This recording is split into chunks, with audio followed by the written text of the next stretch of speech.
دوسرا مسئلہ جو ہے انسانی معاشرے میں وہ فضیلت کا ہے۔ اب ظاہر بات ہے کہ تمام انسانوں کو ایک جیسا تو نہیں بنایا ہے اللہ نے، کسی کو خوبصورت بنا دیا، کسی کو بدصورت بنا دیا، کسی کا قد اونچا ہے، کوئی ٹھگنے قد کا ہے، لوگ اس پر ہنستے ہیں، یا کسی کو مرد بنا دیا، کسی کو عورت بنا دیا۔ اب عورت اپنے اندر ہی اندر کڑھتی رہے مجھے عورت کیوں بنایا، تو اس کا حاصل کیا ہوگا؟ یا کوئی بدصورت انسان ہے، ٹھگنا ہے کسی اور اعتبار سے، دوسرا شخص ہے وہ دیکھتا ہے کہ وہ تو بڑا اچھا ہے، تو اب اس کے اوپر کڑھنے کی بجائے کیا ہونا چاہیے کہ اللہ تعالیٰ نے مجھے جو کچھ دیا ہے مجھے اس کے اوپر صبر اور شکر کرنا چاہیے، اور جو فضل ہے کسی اور چیز میں بھی ہو سکتا ہے، میں نیکی میں آگے بڑھ جاؤں، میں خیر کے کاموں میں آگے بڑھ جاؤں، میں علم میں آگے بڑھ جاؤں،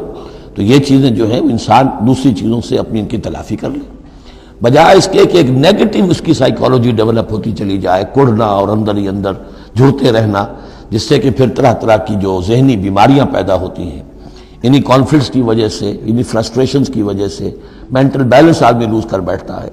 تو اس کی بجائے دیکھیے کس قدر عمدہ تعلیم دی جا رہی ہے، وَلَا تَتَمَنَّوْا مَا فَضَّلَ اللَّهُ بِهِ بَعْضَكُمْ عَلَىٰ بَعْضٍ،